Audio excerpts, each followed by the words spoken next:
We are back. This is Todd Sylvester with the Todd Sylvester Inspires Belief Cast.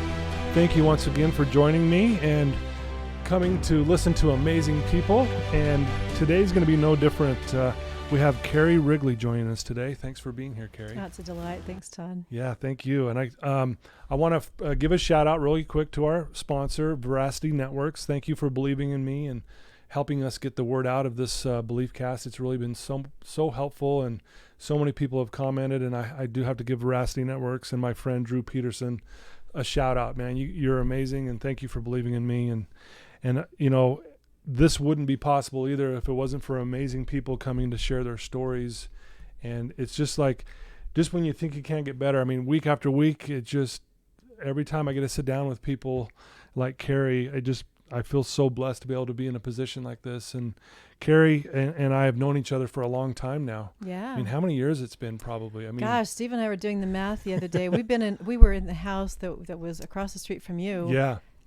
29 years ago, I think it was. Yeah. Yeah, I think you moved in a little bit after we did, so Yeah. it's probably at least 27, 28 years we've known each other. Yeah, that's a long time. It is. Well, here we are, and it's been a long time coming. We've been trying to get you onto this for a while, but I'm glad this is good timing because we just are following strong, and I'm grateful that a lot of people are going to hear your story today. Fantastic. So a little background on Carrie. I do have to say she's probably one of the most talented people I've ever met in my life, especially when it comes to music. And I'm not just saying this because you're sitting in front of me. I know you've heard this from other people, but she produces, creates music that will bring love and peace to your heart. I don't know how to explain it any other way. Every time I hear things that you've put together, it really, truly, it's like, wow. I mean, what a gift and what a talent. And I wish we had like a sample of it right now that we could share. But little background on Carrie. She's an LCSW, a counselor, speaker, public health educator.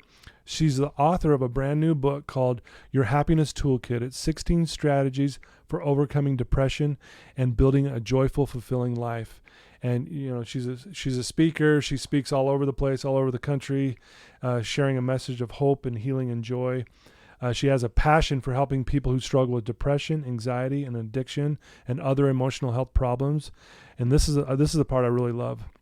She believes that people can learn to do much more than simply manage symptoms.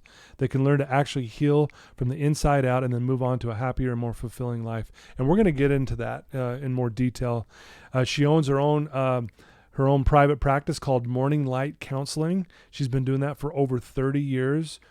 She earned her training up there at the University of Utah. She got a Bachelor in Fine Arts and Theater, and then later returning for the Master's in Social Work. And again, you know, she has many gifts, and you know, music. She's an actress. She's been in movies. I don't know, just it goes on and on and on. But she has websites and things like that I'm going to refer you to at the end.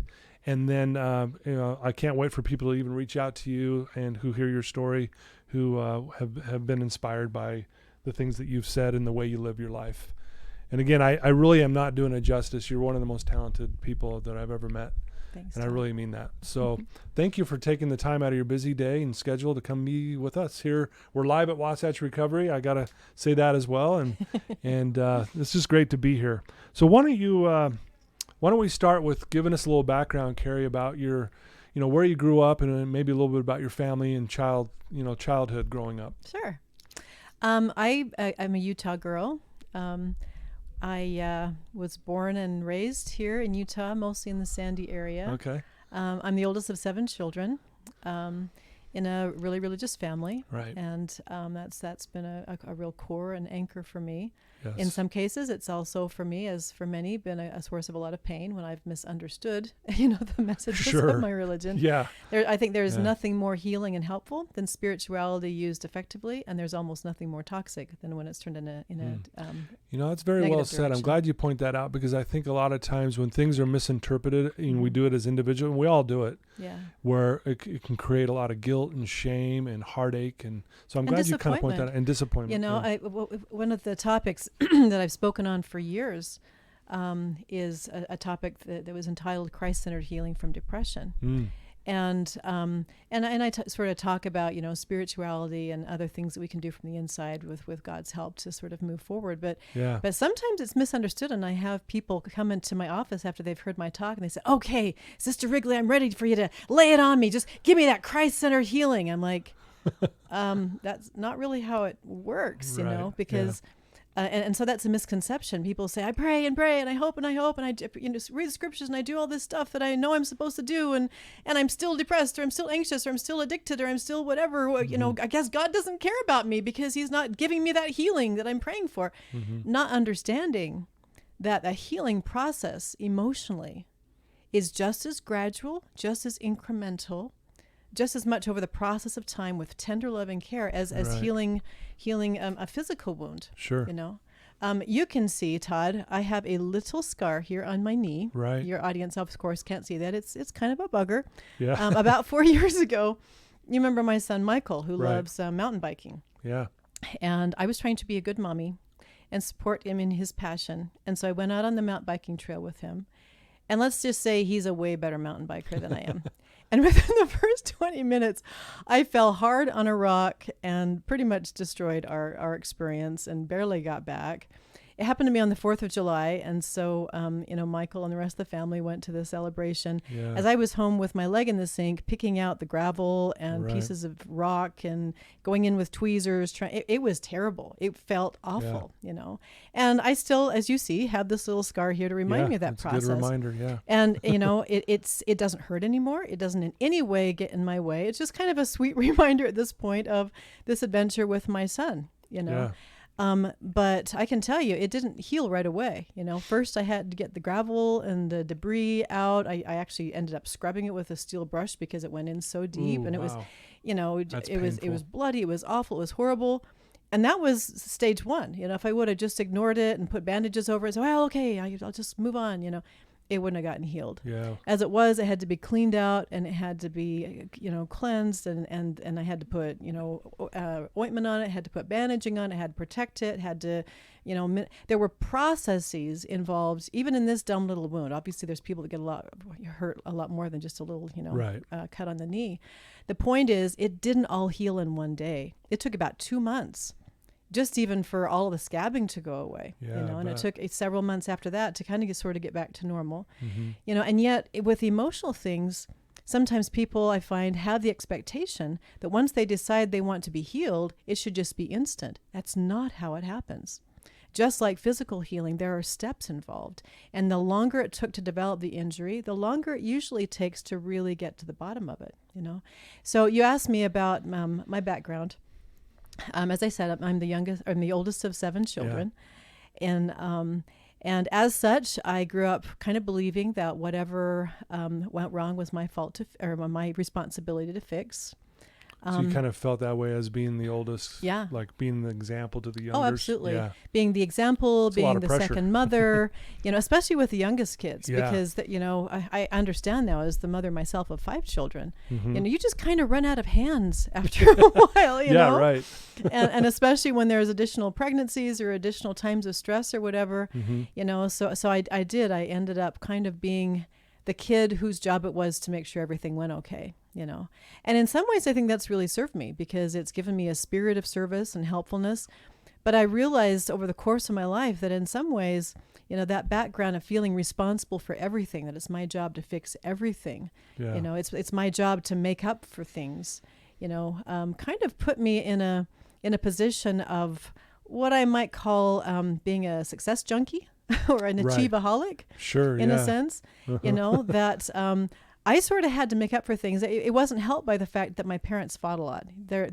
We understand this better now. Yeah. They're completely opposite from each other temperamentally, just very, very different people who saw things in very different ways. And one of my jobs, as it turned out, by the time I became a teenager, is being kind of a marriage counselor long before I was paid to be one. They would both come to me and sort of decompress after the fight and, oh, your father's so this and this. Oh, your mother just doesn't understand this. And again, as a kid, you can't fix your parents' marriage. How young were you when you can remember when they started doing that with you? Oh, probably 12, 13. Wow. That's probably felt very challenging as a 12-year-old, right? Yeah, absolutely. Yeah. And so I think it kind of, in many ways, set me up to have to be, the kid that never struggled, to be the kid that got the straight A's, to be the kid that got the lead in the school play, the kid that, and it started to be, if I wasn't achieving at a really, really high level all the time, I felt like a failure, or I felt like I was a sad little disappointing shell of my past self, of my potential. And so it set me up for what I would characterize as kind of a treadmill of worth. I'm running and running and running. Okay, I'm doing this. Okay, I'm still worthwhile. Okay, I'm still okay. Okay, I'm still making things okay in my family. Oh, but now I got an A-. Oh no, now I don't matter anymore. And now and just no matter how many successes I experience, it never feels like enough. And even if I'm succeeding today, I worry that I won't have those opportunities to succeed tomorrow. I think I was in my 30s by the time I finally figured that out. Yeah. And as you said, I do a lot of things. I love doing things. I love writing and counseling and music and acting and a lot of things like that. Yeah. But it's been really fun the last few years to do those things for fun because I enjoy it, because I love it, rather than to make sure I feel worthwhile enough, to come out of love and service rather than out of anxiety and fear and self-doubt. Yeah. Well, I think a lot of our listeners can relate with exactly what you're saying. It's almost like if I do this, then I'm going to be happy. Yeah. And then we go do that, and then we're like, I still feel the same. Mm-hmm. Why don't I feel fulfilled? Mm-hmm. Oh, and then I'll go do this now, mm-hmm. and I'll do this, And I think a lot of us get caught on that treadmill. That was a really good way that you said that. Yeah, treadmill of worth. I really think we set ourselves and our kids up in our school systems, in a lot of the other systems, measuring them against each other for various things, and measuring ourselves against various things, and some of the expectations we have in our culture of the 80-hour work week, and just constantly having to produce, to achieve, to be better than, to make more this year than we did last year, to constantly have that bottom line growing up and up, and I really think it just sets us up for a lot of the depression, anxiety, and yes, ultimately addiction that a lot of times we'll turn to deal with the stress of all of that. Yeah. Wow. Do you see that a lot with your clients in your private practice that you do? Is that a lot of the common themes that you're seeing when you meet with clients? I think it is. I think it's partly what people experience themselves, and it's partly, I think, some of the fallout that comes from having parents that are so busy climbing the ladder or doing that treadmill of worth thing that there's not a whole lot left over for the kids, that in many cases are kind of left to fend for themselves. Yeah. And just kind of the sense of deprivation in all of that. It was really sad to me to hear, within the wake of current events, that a large percentage of kids, as school begins again, will be basically home doing school by themselves at home because parents are having to work. I can't even imagine doing that as a kid, the level of pressure, the level of temptation really that's involved in that, and just the level of loneliness associated with that. So there are so many things that feed those problems, depression, anxiety, addiction, that it's the one I mentioned is one of many. But I think sometimes we assume that those problems are just kind of, randomly, chemically generated, and that there's no real reasons behind them. I've never found that to be the case. Always, there's trigger experience. There's situations of hurt. And right now, with the situation that we're going through with COVID-19 and the many fallout, implications that's come from that, the loss of jobs, the closure of schools, the closure of theaters and sports events and activities that we've loved, the loss of so many things has been a massive, I think the real pandemic, there's a few of us that have gotten sick with the actual virus, but I think all of us, without exception, of every age and every, gender and description, are struggling with that impact of so many losses, so many changes all at the same time. Absolutely. And so, depression, suicidality, addiction are going through the roof right now, Yeah, well, it's like all those things that you just mentioned that we love doing. It's kind of like our outlet. It was kind of like our release. Like, hey, I've had a busy week. Let's go see a movie. Let's go to that sporting event. Oh, we can't do that now either. Right. Now what do we do? Or even as far as school itself. I'm dropping off my youngest child back to college, and he said from the very beginning of this whole thing, he says, "Mom, what's happened with school?" And I think this is really insightful. What's happened to school is all of the fun, rewarding, regenerating things are gone. the socialization, the right. the arts, physical Yeah. education, all of that, Wow. and all the boring stuff is still very much there, And I think I that, know. Right. I think that's true of school. I think it's true of so much of our lives, Sure. and I think it becomes even more important as a result that we know how to keep ourselves and our loved ones afloat emotionally, that we know what is within our own power that we can continue to do to stay happy, to stay emotionally well, to stay, resilient and able to deal with the many stresses that we're facing. Yeah. I hear that a lot too with these kids. Like, even kids are like going, no, I want to go to school now. Yeah. Like, they're like, man, I'm missing it. Uh-huh. And I think it goes along with what you just said. I think most kids feeling like, man, I'm feeling kind of down and low. And I think part of it's because I haven't been able to socialize and be around my peers and that kind of thing. Especially for the teenagers. That's such a crucial part of development. Oh, yeah. And so the distancing, I think we've all felt it, but I think, our teenagers feel it the most keenly, because for them, it literally is a crucial developmental step to form those peer relationships and to disconnect from families and connect with their peers preparatory to their launch as young adults. I've watched all my kids go. My kids are 19, actually Joe's now 20 through 29. And so it's literally been in the last 10 years that they've all, one after another, kind of attached those friend groups, found themselves, identified themselves in something beyond just only our family, and found their way, with their own marriages and their own careers and educations and so on, found their way in the world, And I really worry about the long-term impact of kids that aren't able to do that because, they're quarantined for month after month after month. Yeah. Well, I definitely want to continue talking more about what you do as a counselor and a therapist and all that. But I also want to go back to, because you obviously are very talented with music.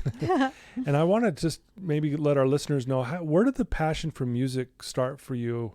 And kind of just take us through that little journey that you've had with music. Sure. Okay.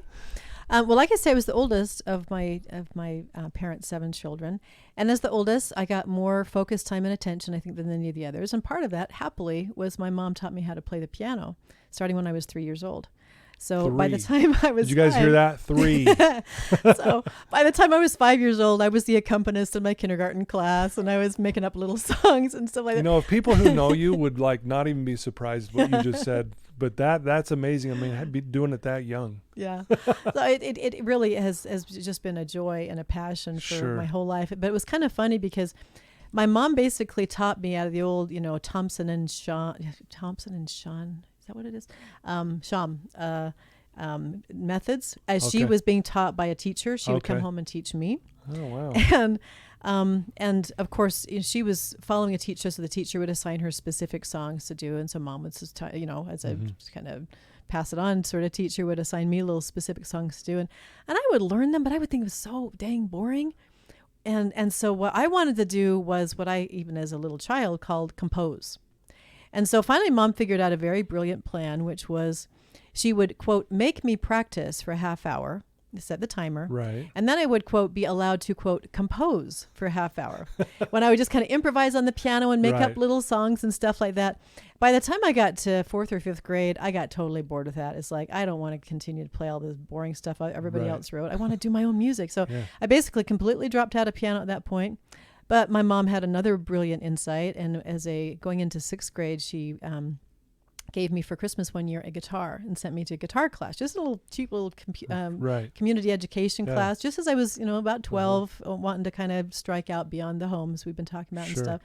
And I learned about chords, and I learned about, basic music theory and different things, which gave me even more tools for being able to sort of come up with my own ideas and figure out how to play them on the guitar. And I did that, very, very steadily for 2 or 3 years, and made up more of my own songs and figured out how to play, guitar tunes from my favorite artists and stuff. Yeah. And then about high school, I got a church responsibility to play just little easy songs in a children's group. Yeah. And that kind of got me back into piano. And then I finally realized all that great stuff I learned about, chord structure and music theory from guitar, I could apply to the piano, except it was even easier because you've got, all the octaves laid out and stuff like that. So I returned to, piano being my major instrument, and I started singing more and more and started making it more and more of my own stuff.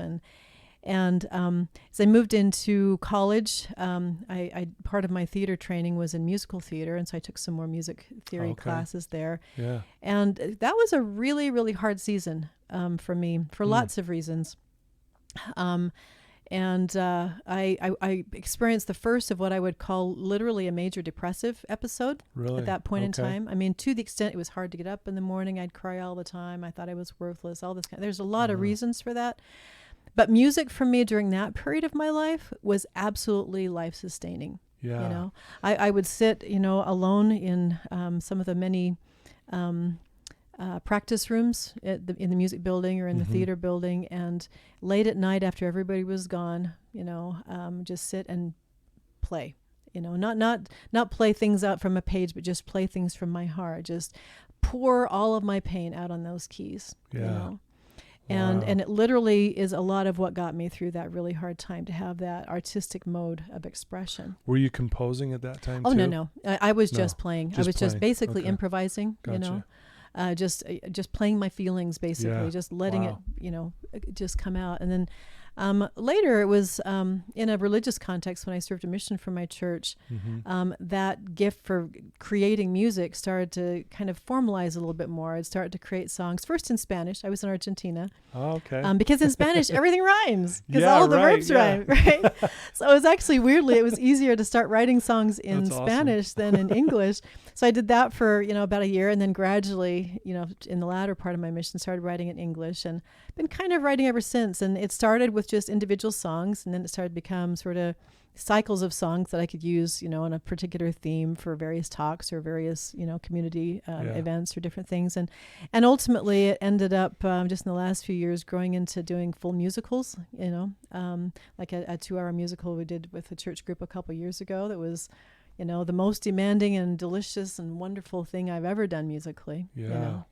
Yeah, So what a task to take on, right? it was Wow. a task, but it was absolutely delightful. It was Yeah. one Well, of the that's most when you're in wonderful your things I ever wheelhouse.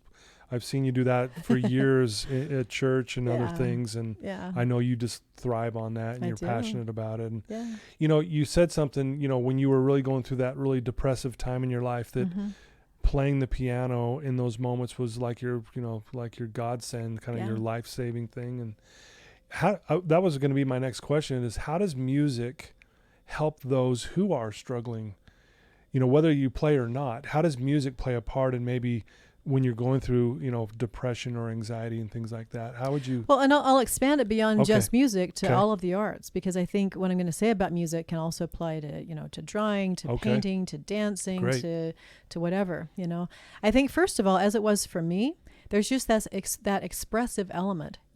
Whatever pain is on the inside needs to come out, or it just festers and it Yeah. intensifies, and it kind of gets in that sort of loop that just goes around and around and around. I know, on your podcast and in your work, you talk a lot about beliefs. Yeah. Those negative beliefs, if they don't have any way of getting out and being externalized, just Yeah. tend to cycle around and around and around in the For head sure. and keep you up all night and interrupt your sleep and interrupt your self-esteem and get in the way and become, whereas when they come out, then you can get some perspective. You can see them for what they are. It's like, oh, that's what I feel. Whether Yeah. it's in a piece of music, or Okay. it's something that you write, Yeah. or it's a painting, or it's a dance where you just let it all hang out, like Kevin Bacon did in Footloose in that Yeah. wonderful scene, Yeah. in whatever form, just taking what's inside and getting it outside of yourself, literally activates the parts of the brain that aren't accessible in other ways, to get Yeah. it out there so that you can objectively see what it is that you're feeling. Yeah. I think that's one of the things. I think certainly taking in art, whether it be, again, music or visual art or whatever, Yeah. can build a sense of empathy, like I'm not alone. Like I remember during another sort of tough period of my life, I think I was kind of adjusting to children arriving and not being able to be as free as I had been to do music and theater and other Sure, things right. that I'd been as free to do. And Yeah. just, some conflicts, mild conflicts that came up in my marriage, but they were hurtful and different things. Yeah. And I happened to be, driving somewhere, and just Gloria Estefan's song came on the radio. coming out of the dark. Mm. Gloria Yeah. had just been through this horrific car accident that, for all practical purposes, immobilized her, crippled her body. Right, Nobody I thought remember that that, girl yeah. was ever going to dance or sing again, you know. And she was a superstar. For sure. She came back ultimately even more of a superstar. But I'll never forget the experience of having that woman's voice come through those airwaves. You know, why be afraid if I'm not alone? Life is never easy. The rest is unknown. Coming out of the dark, you know. And then Wow. as she described her experience through music of coming out of the dark, I just wept. And it literally felt like it was a vehicle for me to come out of the dark, to sort of join her in this rejoicing of, man, this has been tough, and this has been terrible, and it's been a really hard time. But man, we're getting through it.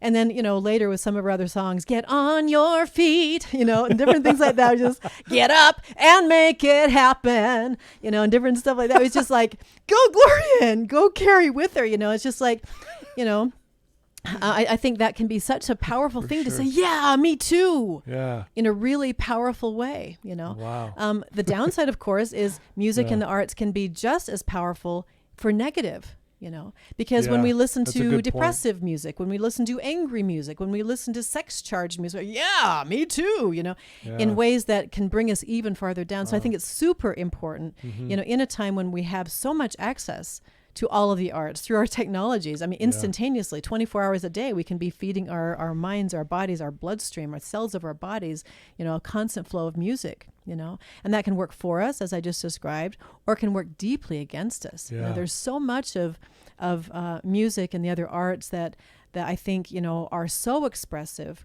of anger and depression and fear and hopelessness that literally ends up acting as a direct infusion into our spiritual bloodstream, you know, even if we don't listen to the words, Sure. you know, Right. Yeah. but those messages incorporate themselves. So I think it's very, very important in a time when we do have constant access, you know, to music and others of the arts, that we make really, really wise choices about what to expose ourselves to. Because again, on one hand, it can be so uplifting and so powerful for good. Yeah. And on the other hand, it can be so destructive and powerful for bringing us even farther down and intensifying our problems even more. Wow, very well said. And folks, I told you she's passionate about music, and you felt a little bit of her passion right there. I love that.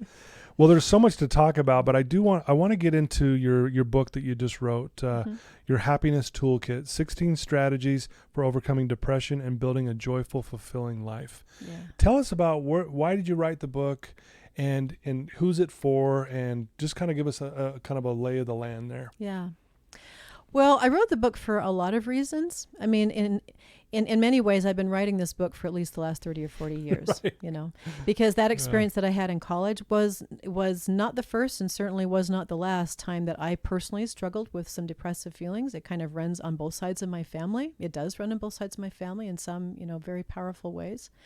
And just in the process of, you know, for myself, trying to find what helps rather than what hurts. And then later, certainly, as I became a counselor and was exposed to a lot of different ideas and strategies for how to, you know, hopefully assist people that were struggling with those issues. Over the years, over the decades, really, the 30 plus years I've been a counselor, plus more years, you know, myself trying to make my way through. Right. I found that there are simply ideas and strategies that can help a tremendous amount, that can actually help people to heal and move forward and, you know, repair and rebuild and sometimes for the first time build happy, productive lives. There are other ideas and strategies and approaches, in my experience, that do exactly the opposite. And sadly, it's those ideas that do the opposite that get the most press, because very simply, they have the most money behind them. Yeah. You know. Nobody gets rich from telling somebody to exercise more or to keep a gratitude journal or to serve more or to you know, use the arts more. No, nobody gets rich from that. Yeah. But people are, you know, earning billions and billions of dollars, trillions really, on some of the other strategies that cost a lot more and in all honesty keep people a whole lot more stuck. Yeah. You know. And so part of the big reason for writing the book was because after kind of whittling it down to what actually helps, what helped me when I was struggling, as I've been through the various difficult situations in my life, what was it actually that got me through that, got me beyond that, that helped me restore my happiness? And what is it as a counselor that I've been able to use, end up being the same strategies that have helped others, versus clarifying those from things that bring people down rather than up, So like I say, in some ways I've been writing the book for 30 plus years. For sure, yeah. But the immediate trigger for writing the book when I started 2 years ago was a close call that one of my children had with a very, very deep struggle in the midst of a really adverse circumstance. And he was away from home at the time and was literally told by some of the professionals that worked with him at the time, I'm so very sorry. This means that you have a chemical imbalance, which you probably always had and you probably always will have. And you just need to manage it with our product, And I will never forget when he called me from Guatemala, and he said, Mom, I'm broken. I'm a sick sheep and I need to come home. And I'm like, who is this? This is a kid who was a straight A student, ran his own YouTube channel since he was 13 years old. Yeah. Always, a happy, productive, there were absolutely no signs at all. And so, because the implication was not only you have this disease now, but you've probably always had it and you should send us a thank you card for identifying this disorder, which we've now identified so you can get the proper help.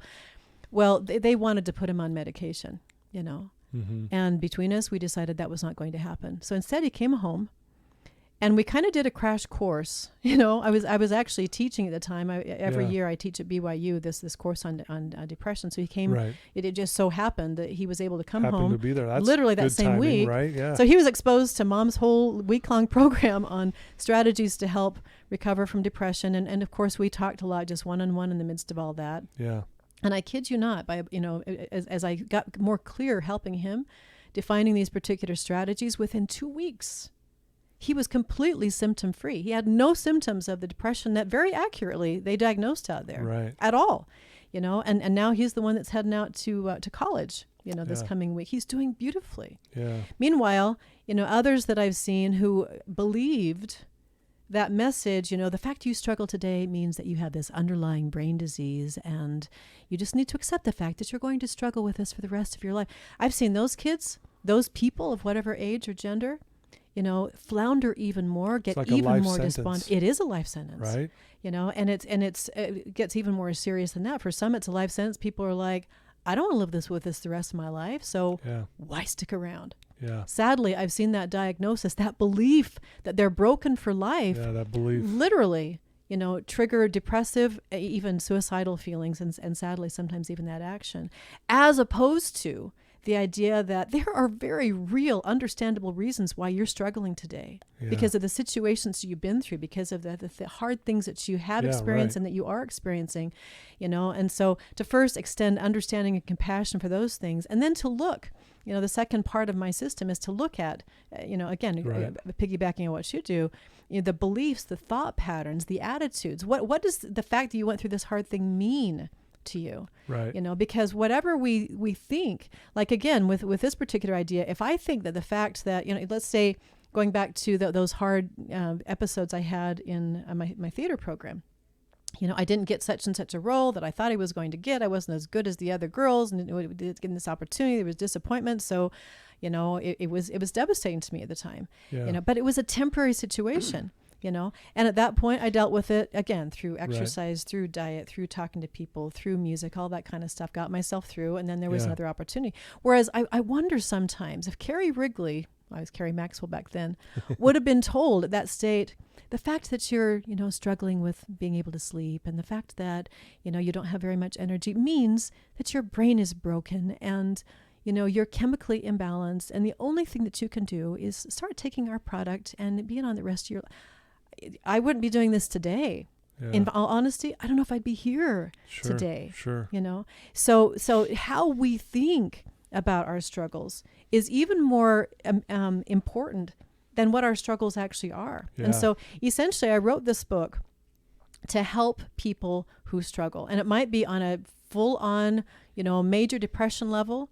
It might be people who struggle with anxiety or addiction or marriage problems or other things. Because what I find is what helps with emotional problems helps across the board. And what makes things worse across the board. So if you know what brings you up, what sends you on an upward spiral of emotional wellness, and distinguish that from what takes you down, then you can apply it certainly to depression, but some of those other things too. Yeah. And so having to go through that very intense 2-week experience with my child, right, sort of codified. It was like, we did this and this and this and this, and within this period of time, it had this impact. And it just sort of forced me to pull together all those strands that I kind of quietly discovered over the course of my own 30, 40 years as an individual and as a counselor. Yeah. And we kind of put it all together for him. And then I'm like, wow, this could help more than just him. Yeah. And I end up writing that book in a month and a half. Wow. And it's a long book. I mean, this thing is she's got a copy right here in front of us. It's a thick book. Yeah. It's about 437 pages. Yeah. When I first wrote it, my manuscript was 150 pages. But when you turn it into a book, they put a bunch of space in, make it all pretty and stuff like that. So it's not as scary as it sounds. But the point is, I wrote it in a very short time because I'd been building it for a long time and just writing down the words. Well, you've almost easy. been living it, like you said, for 30 plus years. Yeah. And then obviously dealing it with your own family and things like that. And also being a counselor to, thousands of clients over the years as well, right? Yeah. I've verbalized these things thousands of times over the years. So just putting on paper. Just finally got it on paper. Yeah. Uh-huh. Yeah. Well, how would someone find your book if they want to get a copy of it, and what would be the best place for them to do that? Certainly easiest place is Amazon, amazon.com. It's available both as a print book, as an audio book, and most recently as a print book, an ebook, and most recently as an audio book. Nice. And some of my clients have told me they really like getting the audio and then just having the print book that they can sort of mark things that they like or whatever. So, but different people learn in different ways. That's why I made it available in all three of those forms. For sure. But so Amazon is the easiest, but certainly it's also available at Barnes and Noble and several other places. You can easily Google it, but Amazon is usually the easiest for most people. Yeah, that's awesome.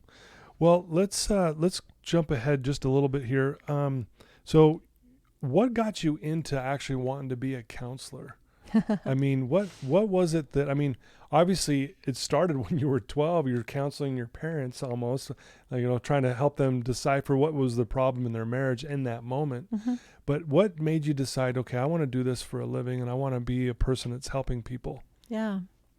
Well, in ways it started when I was 12. In other ways it started when I was 7.5. Because we moved away briefly as a family from Utah to a place in Illinois, Nauvoo, Illinois, where my dad was asked to help with the development of an architectural project for our church. And in some ways, it was a magnificent opportunity, and it's turned into this beautiful Nauvoo restoration project. But when we got there, the place was a living hell. It literally was. Really? It was a ghost town. And I say that not lightly. We literally felt like there were, really dark spiritual influences that were fighting against our family the whole time. Bugs. I had a terror of bugs as a little girl. And that's really when my parents started fighting really bad, and I really started having to sort of take over and sort of be the second mom and, comforting my siblings and comforting myself. And so I'd go home. It sort of felt like the war zone. And I'd go to school, and I was basically bullied and excluded for being that, that weird Mormon girl, Right. And so I started, I think at that point, really to struggle a lot emotionally and just to try to, be strong, all that kind of stuff, but trying to, at the same time, to help my little brothers and sisters and help my parents the best that I could. And so that passion to help, to make a difference, and even to find a way through my own pain, I think started that early. Okay. Yeah. And then it was added upon, when I got into junior high and, the conflict expanded and, parents and stuff like that. But really the decision, well, I guess one other thing, when I got into high school, I was just a kid that people liked to talk to. I was a good listener, I guess, Yeah. And I remember writing one time in my journal as a senior in high school, I was deep into theater then. Theater was kind of my life. But I knew that was a difficult profession to, make work as a solid foundation or whatever. And so I was just kind of thinking about what do I need to do as a life career or whatever. And just the phrase came out of my writing as a senior in high school. I'm a person who turns human straw into gold.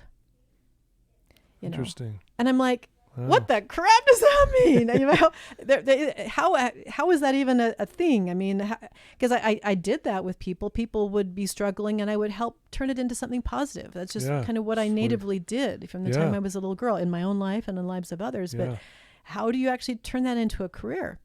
You know? And so I did end up going to school, as you mentioned, you know, finished my theater degree, and then, you know, did some service for my church and stuff, and came back thinking, you know, it was still the early 80s, you know, thought I would just come home and marry some nice boy and that would be my life, you know. But started to have a series of experiences that convinced me that I needed to get some more education. And as I was thinking about that and pondering that, I thought about that phrase, you know, from my journal as a senior in high school. I'm a person who turns human straw into gold. Well, how would I do that? By that time, I had been exposed to a few more things. And I just had a feeling deep in my heart that just said, look into being a counselor. What the heck? You know, you're a musician. Yeah, you're an actress. But, you know, look into this too. I'm like, well, that seems really weird. But I put in my application, and it's turned out that this beautiful, like, mixture in my life, you know, being a counselor has sort of given steadiness and resilience and intention and purpose to everything else that I do, you know. And certainly in my counseling, I get exposed to all kinds of human pains and problems that then I can write about as a musician or represent in my acting or in my writing or different things like that. So it's been a lovely way of, you know, and then the artistic things sort of buoy me up and keep me happy and resilient so I can go back to the harder work, working with deeper problems and stuff like that. But ultimately, in everything that I do, and it ultimately boils down to the same mission underneath it all, you know, building happiness, extending hope, you know, whether it's through music, whether it's on stage or on screen, whether it's in my counseling office, whether it's through speaking. We live in times, obviously, when happiness and hope are becoming harder and harder to find, you know, the world is a complex and difficult place, you know, but making resources available so that people can build for themselves and for their loved ones those two crucial resources, happiness and hope, is basically the foundation underneath everything that I do, not just counseling and writing the book, but everything. Sure. Wow. Very beautifully said. That'd be a great title for your next book, Turning Human Straw into Gold. Oh, I do like that. There you go. That could be Thank you. I like that. That's really powerful. You know, if there's someone right now that's listening to your story and, you know, and they've heard why you wrote this book and they're struggling right now with depression or anxiety or anything for that matter, you know, just feeling lonely, being stuck in, you know, because of this pandemic that we're dealing with, and and maybe even feeling a little hopeless. Yeah. What advice could you give them right now that would be helpful for them to hear at this time? I think one of the things is to recognize that no matter how bad it gets, no matter how lonely any of us feel, we're not alone. Mm-hmm. I mean, we hear it constantly on the airwaves, and even it's posted in the grocery store. We're all in this together. And we are, you know.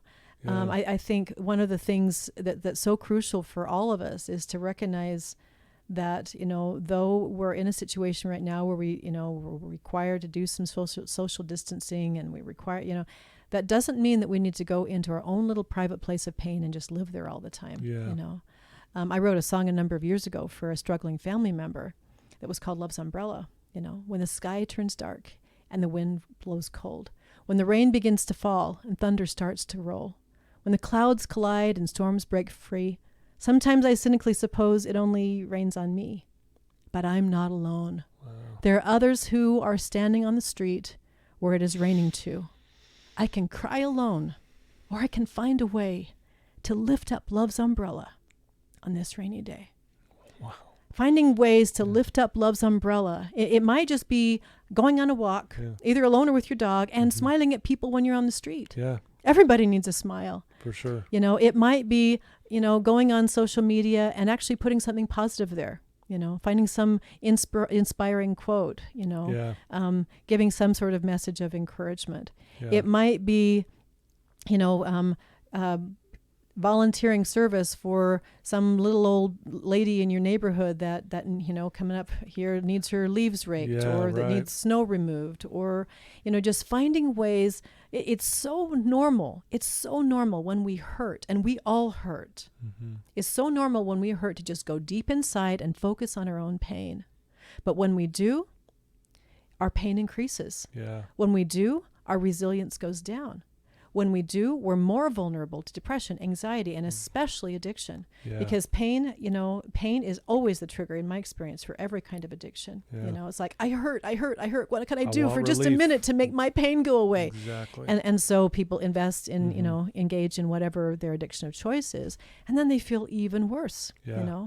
And so the temptation, the very real temptation, just make pain go away for a little while, ultimately makes it bigger and stronger. And instead, to redirect all of that to things that can actually help, Right. In my book, I identify the 16 strategies, Yeah. The one we've just been talking about, service, is one of those, But that's one of many. Writing, Yeah. like I mentioned before, getting it it out on paper, get it out. Yeah, it literally activates completely different circuits of the brain to have something that comes out on paper. You literally cannot write, because it involves forming words and symbols, right? You literally can't do it without activating the neural cortex, which is the logical part of the brain, Right. which gets it out of the purely unconscious emotional part of the brain, where otherwise things can roll around hour after hour after hour, Right. Yeah. So getting it out on paper or on the keyboard or on, a sketchbook or, in some form, getting it out of yourself onto somewhere else, and then extending what you learn and just in simple ways reaching out to other people. Those are two things. Yeah. On my Love website, carriewrigley.com, I have a number of other resources that because not everybody feels ready to dive into a long book, has been my experience. Sure. The good news about this book, it is the comprehensive guidebook to managing depression and other disorders. The bad part of the book is it is a comprehensive guide. It's long, Yeah, right. and not everybody's ready to start with a long book. And so for that reason, I put resources on my site good. that are like the 5 steps. It's like 3 pages, the 5 steps to Right. start, feeling better, Okay, great. that kind of stuff. No, that's good. Very well said. Again, I think sometimes we hear that service word, and I think we're kind of desensitized to it. Like, oh, yeah, service. I got to help someone. I'll feel better. But it really is one of the best things we can do when we are really turning inward. Like you said, our resilience goes down, and depression, anxiety increase, that kind of thing. Right. And service is a powerful thing. I really believe when we give it away, or in other words, we give out a helping hand to someone, what it does for us, it's magical. Yeah, it really does. But I think we hear that word sometimes. Oh yeah, service, and people, it goes in one ear out the other. And maybe I'm speaking for myself here, Yeah. but I have to remind myself how important that is, especially when I am struggling. It's like, you know what, get out of myself just for a minute here, and maybe I can go help the neighbor, or maybe I can, post something positive, or I can give someone a phone call, that kind of thing. And I think that goes a long way. Or I can just simply pitch in the home that I'm living in. Exactly. I can clean the bathroom without being asked. I can make my bed without my mom bugging me 14 times. It doesn't have to be big. I can say something kind to my child on their Yeah. way to school. I Yeah. can leave a nice note in my husband's lunch or whatever. There's our opportunities for extending kindness to others are constant. Right. Even with strangers, even if we're living alone, I always tell my clients that live alone that I think are feeling the impact of this more than anybody else. Don't stay in your house alone all the time. Yeah. Find reasons, and it's easier now than it will be in a few months. I think it's crucial right now to build those When it habits. gets cold and snowy and all that stuff. Yeah. To find reasons to take a walk in the park, or to go to the mall, or to go yet again to the grocery store, even if it's to buy one thing, just so you can see other human beings, Yeah. and so you can have opportunity to smile at them and have some kind of interaction with them. Yeah, that's awesome. Well, so if someone wanted to reach out to you to learn more about you, obviously you mentioned your website. We'll mention it again. But what's the best way for someone that maybe has a question for you, or wants to get some of your materials, and even maybe, I don't know if you have a website for just your music or that kind of thing. Yeah, but I what's do. The best way for I people have to lots reach of out to websites, Okay. several for my music. The main one for that is Morning Light Music, but my music is also available on Spotify, on YouTube, Right. on iTunes. Okay. So I'm pretty easy to find that way. Awesome. But yeah, Morning Light Music is my main music site. Really, the easiest way to get to all my sites is from my main site, carriewrigley.com. carriewrigley.com. Okay. Because I have connections from the homepage of that site to all my other ones. Okay. But, if people want to come in for counseling, for example, I have a site called morninglightcounseling.com that, again, is accessible from Carrie Wrigley, but where you can just go to it directly. And then another one I like to direct people to is called counselinglibrary.org. And that's where I have a lot of the articles, videos, podcast episodes, just different things I've been involved in creating for a number of years. I created originally as a resource for my clients. So handouts, lots of handouts, So that's a great place to go for information, about healing from depression, about improving relationships, about increasing wellness. And it's basically an online resource library, counselinglibrary.org. Right. Okay. But like I say, all of those are accessible from the doorway of carriewrigley.com. Okay, awesome. Yeah, and you really do have a lot of stuff that people can delve into that will be really beneficial. I mean, again, you're so well versed in so many different things and so talented in so many different areas, and you're very passionate about what you do. And I think that's why you're so good at what you do, because there's passion behind it. And I think people who know you feel that. Yeah. And I've seen that for, like I said, we've known each other for so long. I've seen it year in, year out, and that kind of thing. So it's really fun to watch. Yeah, and I'm really excited for everything that you're doing and your success. And any lasting words or any challenge you could give our listeners at this point that you would want to leave us with? I would say, again, no matter how hard it gets from day to day, to remember that there is hope. And that hope begins with one tiny little action. And it might be a different action every day. Maybe on day one, it'll be writing out a gratitude journal, just thinking about, out of everything that's hard, what are a few things that are happy about my life? Maybe today the sky is blue. Maybe today my hair flipped the right direction. Right. Maybe today my 2-year-old said something funny. Right. Maybe today, I got notified of an opportunity that will be important for me in some way. Yeah. It can be the slightest little things. So maybe the gratitude journal is today, and maybe tomorrow I decide to go on a walk or do something physical, and maybe the next day, I do something kind for somebody, and maybe the next day I do some kind of art project or music project or something else to sort of let feelings out. Okay. The beauty of what I found with that I've put into the book is there's so many different things that can help, Yeah. And sometimes people will say to me, I've tried everything. And ultimately what I found they really mean by that is they have tried every medication on me and nothing is, quote, working. Yeah. And what I find almost always with those people is they've never been exposed to these very simple but very powerful ideas. Right. These ideas aren't ones you'll find in the pamphlets at the doctor's office or on the commercials on TV. Sure. But they're things, they're mostly free, that people can start doing right away, And so to do some little thing, I found a really good starting exercise is what I call the wellness grid. And that is basically to just divide a paper into 4 sections and to title those sections mental, physical, spiritual, and social. And write down maybe 3, maybe 5 ideas in each of those areas that over time you can do. I find that organize it into those 4 areas makes it easier to think of. Mental, I could read the self-help book. I could make a plan for my goals. I could, do a gratitude journal. Physical, I could go on a walk. I can learn to cook healthier. I can, clean up my house. Whatever, identifying ideas in each of those 4 so you kind of have a menu to draw from day to day. I find that doing that wellness grid, as simple as it is, people can usually do it in 5 to 10 minutes. Sure, and it's one of the ideas that comes up very early in my book. But people don't need the book just to do that simple of an exercise. Simple and then activity. once you have that menu, then you just pick 1 or 2 or 3 things from that menu every day to start doing. Rather than what we tend to do instead when we hurt, which is ruminate, just go deep in ourselves and think around, go around and around and around the same depressing or anxiety producing or angry thoughts, but to actually get involved in some kind of positive action every day, Awesome. Yeah, that's great advice. I love that. And I love how simple it really is. It really is. So simple. Well, Carrie, I can't thank you enough for spending some time with us today and sharing, a portion of your life and what you're doing and how you're helping so many people. I want to thank you for sharing that with us today. Thanks, Todd. It's been great being here. Yeah, awesome. Well, there you go, guys. Go again. I told you, another amazing guest, Carrie Wrigley. Please check her out on her website, carriewrigley.com, and that will lead you to everything else. If you have a question for her, you can reach out to her there as well. You can also reach out to me, and I can relay the messages to her as well.